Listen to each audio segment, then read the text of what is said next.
मित्र हो नमस्कार. आपल्या सर्वांचे हार्दिक स्वागत आहे. विद्यार्थ्यांनी इतिहास राज्यशास्त्र या विषयात अधिकाधिक गुण संपादन करावेत यासाठी आपण या चॅनलवर बरेच व्हिडिओ अपलोड केलेले आहेत. आता बोर्ड परीक्षेमध्ये विचारले जाणारे निवडक प्रश्नावर आधारित आपण व्हिडिओ बनवत आहोत. तर यामध्ये आपण प्रश्न 7वा पुढील विधाने चूक की बरोबर ते सहकारण लिहा या प्रश्नावर आधारित आपण निवडक प्रश्न निवडलेले आहेत आणि त्यावर आधारित आपण व्हिडिओ बनवत आहोत. हा प्रश्न आपणास परीक्षेमध्ये 4 गुणांसाठी विचारण्यात येतो. यामध्ये आपणास 3 प्रश्न दिले जातात. त्यापैकी 2 प्रश्न चूक की बरोबर ते सहकारण आपणास सोडवायचे आहेत. तर आता आपण पाहू बोर्ड परीक्षेमध्ये विचारले जाणारे निवडक प्रश्न कोणते आहेत. त्यामध्ये प्रश्न पहिला जो आहे तो म्हणजे भारतीय लोकशाही ही जगातील सर्वात मोठी लोकशाही मानली जाते असा प्रश्न परीक्षेमध्ये विचारला जाऊ शकतो. तर याचे उत्तर असे लिहायचे आहे की वरील विधान बरोबर आहे आणि कारण. तर हा जो 2 गुणांचा प्रश्न आहे याची गुण विभागणी अशी असते की हे विधान बरोबर आहे की चूक आहे हे सांगण्यासाठी 1 गुण असतो व कारण यासाठी 1 गुण असतो. आपण जर हे विधान चूक आहे की बरोबर आहे हे न सांगता फक्त कारण लिहिले तर आपणास मार्क मिळत नाहीत. त्यामुळे हे विधान चूक आहे का बरोबर आहे हे आपणास लिहिणे आवश्यक आहे. तर हे विधान बरोबर आहे कारण त्यामध्ये 1 लोकशाहीमुळे शासन कारभारात जनतेचा प्रत्यक्ष सहभाग होतो. त्यानुसार संसद, राज्य विधानसभा आणि स्थानिक शासन संस्था या लोकांना थेट प्रतिनिधित्व देणाऱ्या शासन संस्था आहेत. त्यानंतर 2 ठराविक मुदतीनंतर मुक्त आणि न्याय वातावरणात होणाऱ्या निवडणुका हे लोकशाहीचे यश आहे. 21 वर्ष वयाची अट निश्चित करून प्रत्येक भारतीय स्त्री पुरुषांना संविधानाने दिलेल्या मतदानाचा अधिकार आणखीनही व्यापक करत मतदाराचे वय 21 वर्षावरून 18 वर्ष करण्यात आले आहे. यामुळे युवा वर्गालाही राजकीय अवकाश लाभले आहेत. भारतातील लोकशाहीची व्याप्ती वाढवणाऱ्या अशा बदलामुळे भारतीय लोकशाही जगातील सर्वात मोठी लोकशाही मानली जाते. अशा प्रकारे आपणास बरोबर की चूक हे सांगून त्याचे कारण लिहिणे अपेक्षित आहे. त्यानंतर दुसरे विधान आपण पाहू. दुसरे विधान आहे माहितीच्या अधिकारामुळे शासनाच्या कारभारातील गोपनीयता वाढते. तर याचे उत्तर हे विधान वरील विधान चूक आहे कारण त्यामध्ये 1 कारण लिहित असताना 2 ते 3 मुद्दे लिहिणे अपेक्षित आहे. त्यामध्ये 1 पारदर्शकता आणि उत्तरदायित्व ही 2 सुशासनाची वैशिष्ट्ये आहेत.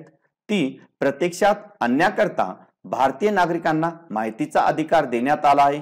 यामुळे प्रशासनाच्या कारभारात जनतेला प्रत्यक्ष सहभाग घेता येत नसला तरी आता त्यावर नियंत्रण ठेवणे शक्य आहे. त्यानंतर 2 माहितीच्या अधिकारामुळे शासनाचे व्यवहार खुले व पारदर्शक होण्यास मदत झाली आहे. म्हणून माहितीच्या अधिकारामुळे शासनाच्या कारभारात गोपनीयता कमी झाली आहे. त्यानंतर पुढील विधान आपण पाहू. पुढील विधान आहे संविधानाचे स्वरूप एखाद्या जिवंत दस्तावेजाप्रमाणे असते. तर याचे उत्तर वरील विधान बरोबर आहे कारण त्याचे 1 भारतीय संविधान हे प्रवाही आहे. परिस्थितीनुसार संविधानात बदल करावे लागतात पण संविधानाच्या मूलभूत चौकटीमध्ये बदल करता येत नाही. दुसरा मुद्दा आहे संविधानात बदल करण्याचा अधिकार संसदेला आहे. मात्र संविधानात बदल करताना संसदेने संविधानाच्या मूलभूत चौकटीला धक्का लावू नये अशी भूमिका न्यायालयाने घेतली आहे. म्हणून परिस्थितीनुरूप त्यात होणाऱ्या बदलामुळे संविधानाचे स्वरूप एखाद्या जिवंत दस्तावेजाप्रमाणे असते. त्यानंतर पुढील विधान आपण पाहू. पुढील विधान आहे सत्तेचे विकेंद्रीकरण हा लोकशाहीचा गाभा आहे.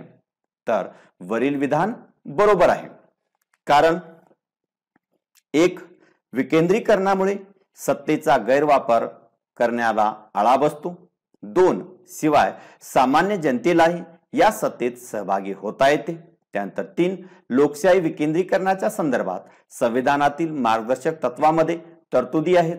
स्थानिक पातळीवरील शासन संस्थांना पुरेसे अधिकार देऊन त्याद्वारे खरीखुरी लोकशाही प्रत्यक्षात आणण्याचा प्रयत्न करावा अशा स्वरूपाचे ते मार्गदर्शक तत्वे आहेत.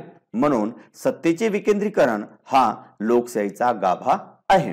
अशा प्रकारे सविस्तर उत्तरे आपणास लिहायची आहेत. असे लिहिल्यानंतर 2 पैकी 2 गुण आपणास प्राप्त होतात. त्यानंतर पुढील विधान आहे, निवडणूक आयोग निवडणुकी दरम्यान आचारसंहिता लागू करते. तर याचे उत्तर वरील विधान बरोबर आहे. कारण 1. भारतातील निवडणूक अधिकाधिक खुल्या व न्याय्य वातावरणात होण्याकरता निवडणूक आयोग आचारसंहिता लागू करते. त्यानंतर 2. निवडणुकीपूर्वी काही काळ व निवडणुकीदरम्यान सरकार, राजकीय पक्ष व मतदारांनी निवडणुकीसंबंधी कोणत्या नियमाचे पालन करावे ते आचारसंहितेत स्पष्ट केलेले असते. या नियमांचा शासनाला सुद्धा भंग करता येत नाही. त्यानंतर पुढील विधान आपण पाहू. पुढील विधान आहे, विशिष्ट प्रसंगी निवडणूक आयोग एखाद्या मतदारसंघात पुन्हा निवडणुका घेतात. तर याचे उत्तर वरील विधान बरोबर आहे.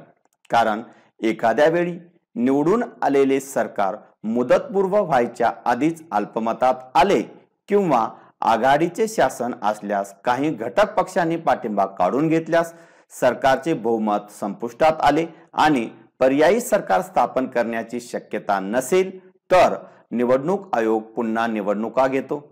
अशा मुदत पूर्ण होण्याआधीच घेतल्या जाणाऱ्या निवडणुकींना मध्यवर्ती निवडणुका म्हणतात. तसेच विधानसभा, लोकसभा आणि स्थानिक शासन संस्थेमधील एखाद्या लोकप्रतिनिधीने राजीनामा दिला किंवा एखाद्या लोकप्रतिनिधीचा मृत्यू झाला तर ती जागा रिक्त होते. त्या जागेकरिता निवडणूक आयोग एखाद्या मतदारसंघात पोटनिवडणुका घेते.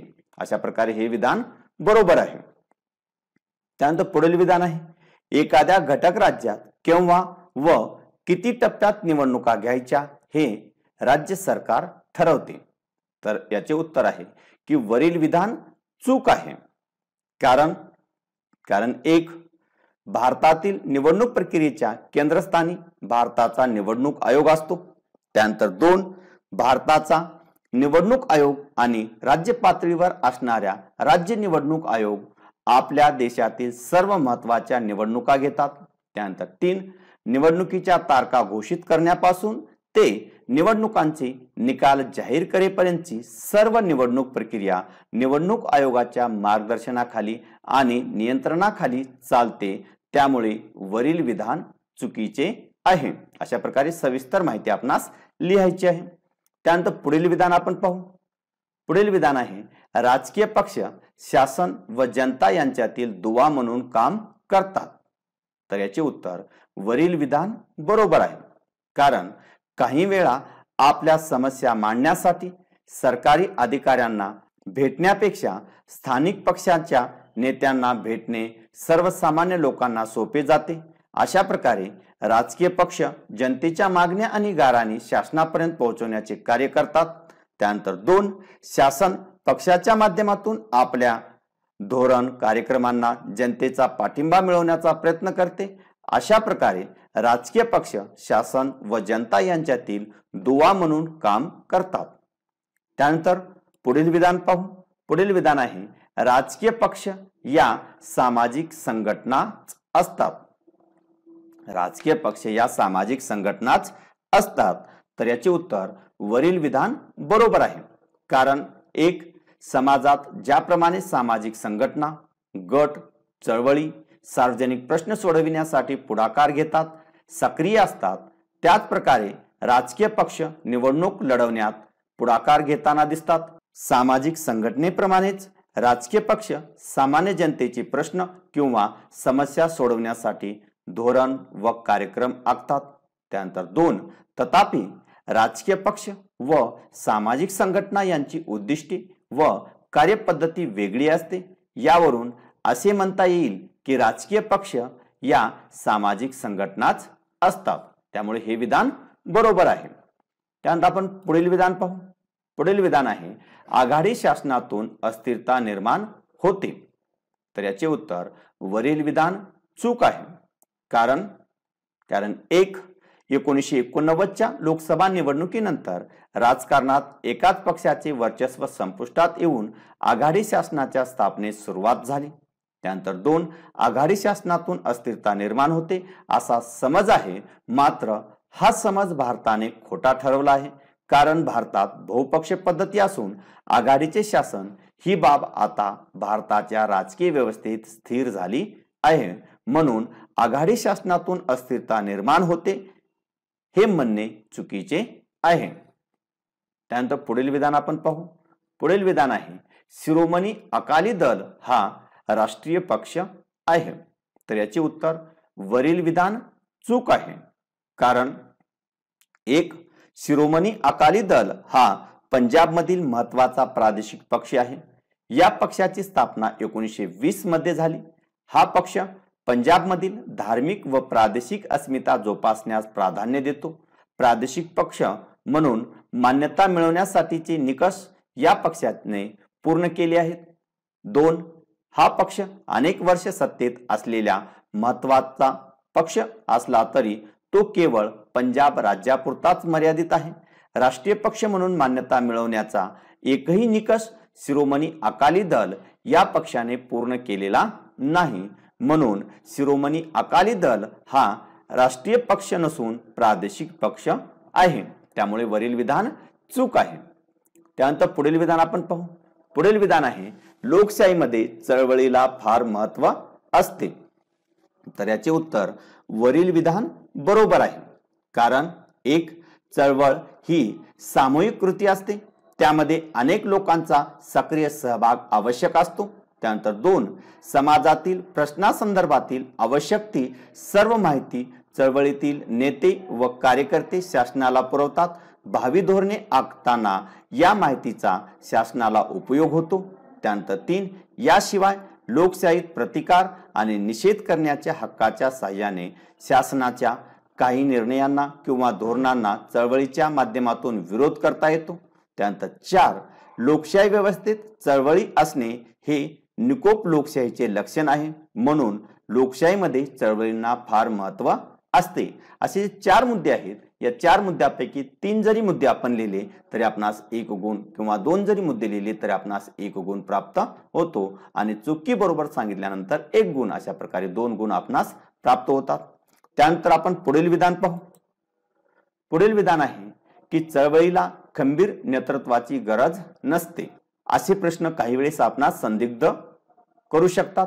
आता या ठिकाणी आपण वाचत असताना चळवळीला खंबीर नेतृत्वाची गरज असते असे जर वाचले तर आपलं विधान चुकतं।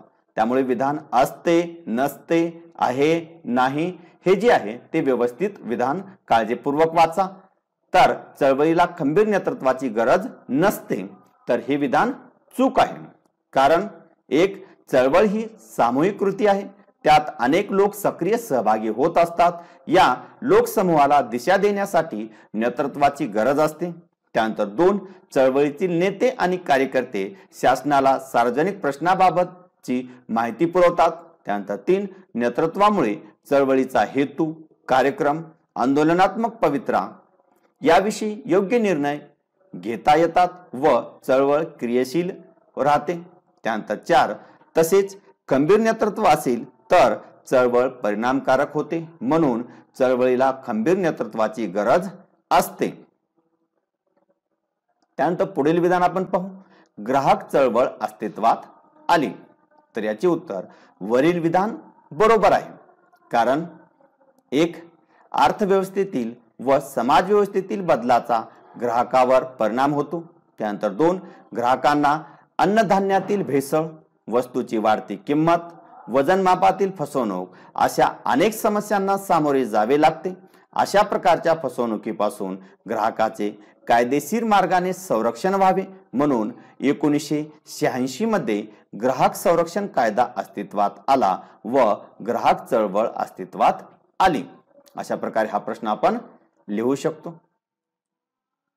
त्यानंतर शेवटचा जो प्रश्न आहे तो म्हणजे हरित क्रांतीने श्रीमंत शेतकरी व गरीब शेतकरी असे विभाजन केले। तर याचे उत्तर वरील विधान बरोबर आहे।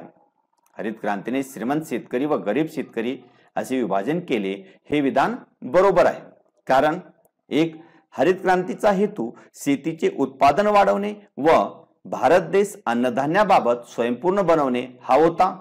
त्यानंतर 2, पण त्याचा फायदा गरीब शेतकऱ्यांना न होता उलट शेतकऱ्यामध्ये गरीब व श्रीमंत असे वर्ग निर्माण झाले। या असंतोषातून आंदोलनाला सुरुवात झाली, म्हणून वरील विधान बरोबर आहे। तर मित्रहो, असेच नवनवीन व्हिडिओ पाहण्यासाठी चॅनलला नक्कीच सबस्क्राइब करा।